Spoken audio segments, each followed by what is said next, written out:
All right, folks, welcome back. This is the 7th episode for the ICT Mentorship on YouTube 2022. This lecture is going to be dealing with daily bias and consolidation hurdles. All right, folks, we're looking at the daily chart for the NASDAQ. If you're looking at Trading View under the NASDAQ selection, so it's the continuous contract. That way it makes all the candles look nice and crisp and you don't see any spotting. So right away, if you're looking at this, you should see this run on price, taking out buy-side liquidity. See all these relative equal highs here? Ran above it, then broke below a swing low, created what? Fair value gap. Trades up into it. Now where's it going to trade to? This low to this high, midpoint. There's a gap right there. And then you have the old low. Sell here, aim here, or here. And it runs it out. Now, this is important. Obviously, it sounds like, well, you're cherry picking in the pack. Old moves. Okay, that's how you learn. But think about what's happened on the daily chart. We traded below this low. We've taken sell-side liquidity out of the marketplace. So with that, it's likely to retrace back up into the range. What's the range? This high to that low. But look closer. See how we have this nice energetic run? Look how many down close candles we have here. 1, 2, 3, 4. A lot of movement there. So I'm looking at this high and this low. And I'm trying to get a range for where we are at present. So once the sell side was taken out here, it's likely to retrace back inside the range of this high and this low. We've seen it come all the way back up. It went to a premium market, which is above equilibrium here. And then we went down below to a discount, bounced off of the old low here. Then we've consolidated around equilibrium. Now, when you have this condition, it can make it very difficult to get a true reading on bias. Okay, so there's times when even me as ICT, I don't have a good, clear read on what it is I'm looking for. So I have to demand more price action and more information, or intel as I like to call it, based on what the market's going to do right after the open at 9:30 in the morning, New York time. So if we have this set up on a daily chart, market structure has a shift lower, we trade up into a fair value gap. Until we get down to here and here, each day I'm anticipating lower prices. So my bias is bearish. Now, every single day is going to be a down close candle, but I'm going to hunt intraday price action with that in mind. If I'm going to take a long, it would be counter trend to that bias. My leverage is going to be dialed back. So from this high down to that low, each day I'm going in with the expectation that it's going to likely set up a sell scenario where I can get short and hopefully buy back at a lower price. Count how many up days or green candles there are from this high and this high down to that low. So the delivery by the algorithms are spooling. That means prices expanding and going directionally one way. When that occurs, there's going to be times where you have an up close candle. That may be a day that you tried to go short and maybe you've lost.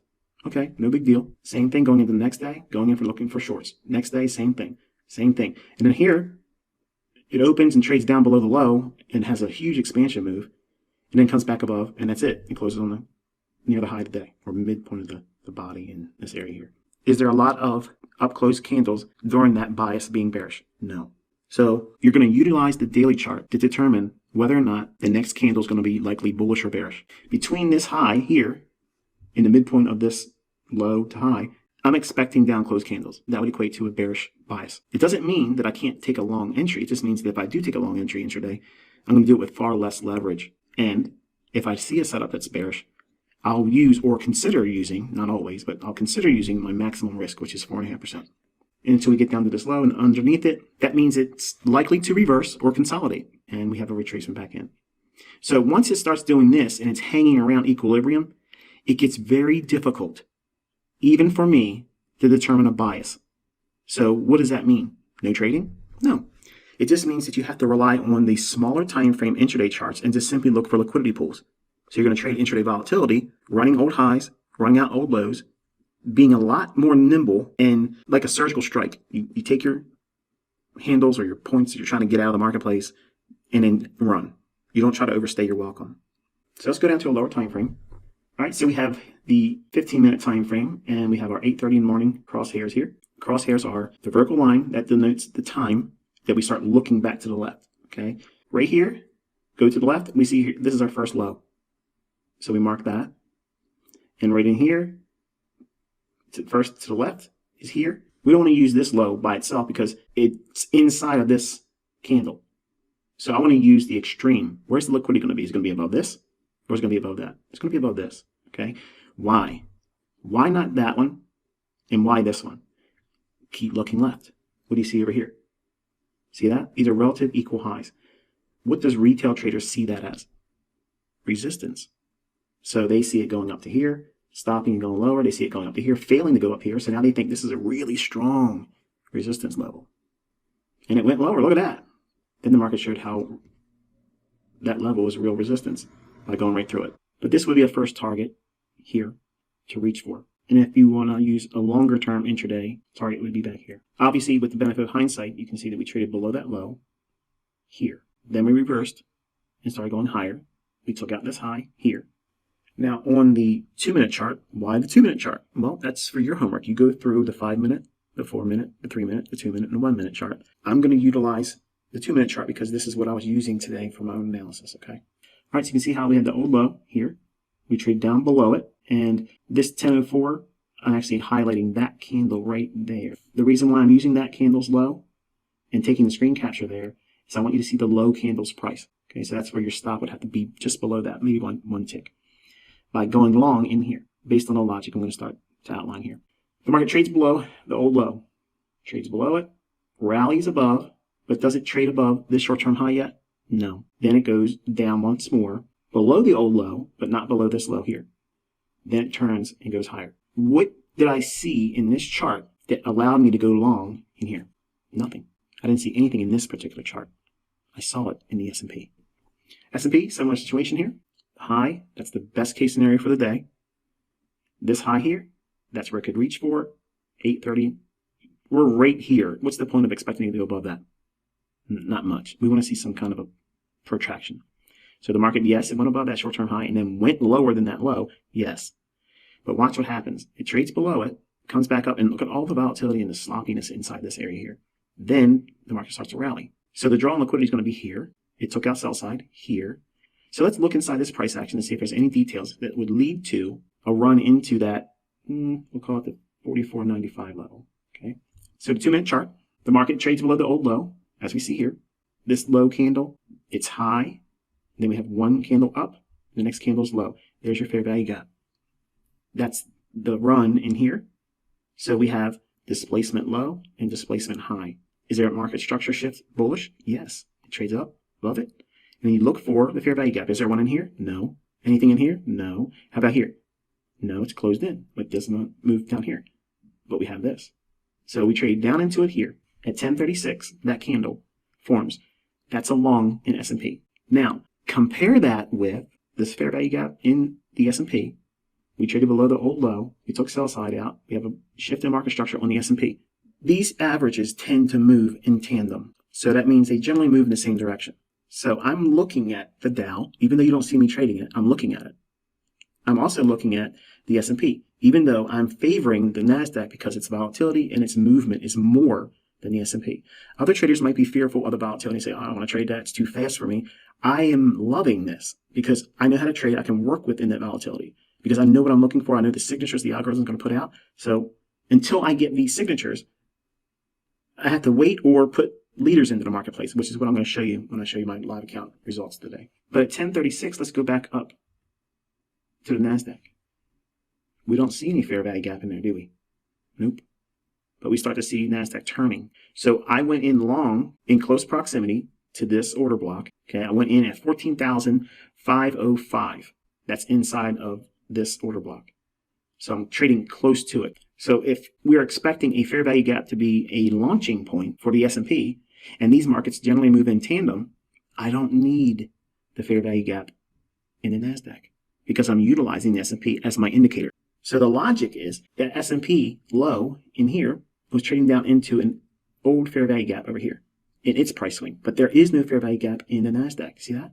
Now let's go back down into the S&P, fair value gap, trade down into it there. That's a long for S&P, but I don't want to trade the S&P. So I'm going to use the timing of that candle for my long entry on NASDAQ, trading what's not in the chart. So market rallies and it trades into that short-term high that was seen on, let's go back up right here. So again, just roughing it around that 44.96, 44.90. We'll just call it 96, 44.96. And that would be right in here. Bang. Hits it, sweeps it, accumulates some more, and then rallies even higher, taking out that longer term old high. What gave me the confidence that this was turning here? Well, let's take a look at the three averages together. If you look at how the market's trading low here on the Dow, this top chart is the Dow futures. The NASDAQ futures is in the middle, and the S&P is at the lower end here. So it's Dow, NASDAQ, S&P. During that decline in the NASDAQ and the S&P, look what the Dow's doing. It's saying, nah, I'm going to sit this one out, boys. It's not willing to make that lower low. Where NASDAQ did, S&P did.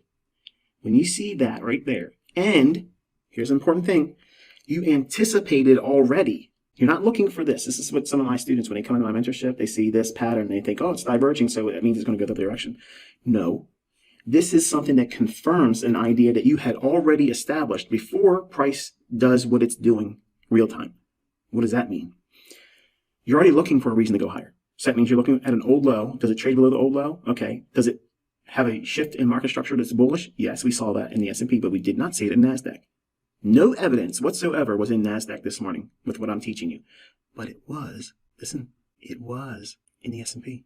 And no, I don't trade the Dow, but I utilize it like an indicator. It's not plastered all over my chart. I'm referring to it because I have multiple monitors. I'm looking at my screens. I have a screen that shows charts like this. So I'm looking at the relationship of all three averages stacked over top of one another. And if I'm looking at a period of time and an area in price action that maybe is going under accumulation for long positions, this is what I'm looking for. I'm looking for that little fingerprint of the algorithm. What this is indicating is the Dow's unwilling to go lower than that low. That tips off individuals that are looking for cracks in correlation.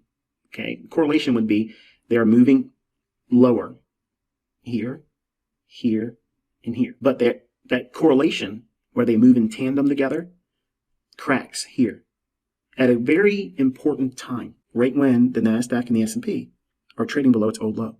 I get questioned all the time, ICT, how do you know it's going to be a fake break below an old low and rally higher, or a fake break above an old high and go lower? But nonetheless, I want you to think about how this pattern confirms the accumulation of long positions.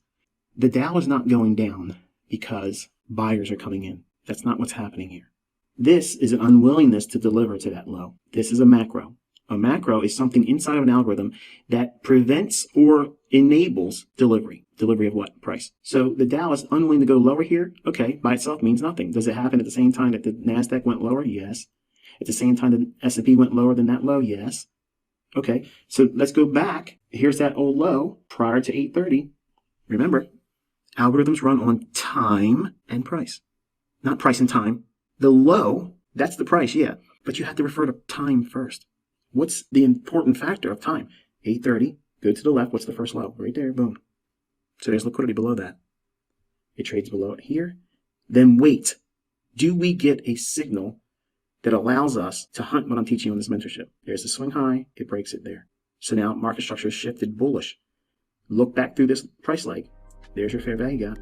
Oh, but what happens if it goes down there and it keeps on going? That's what your stop is for.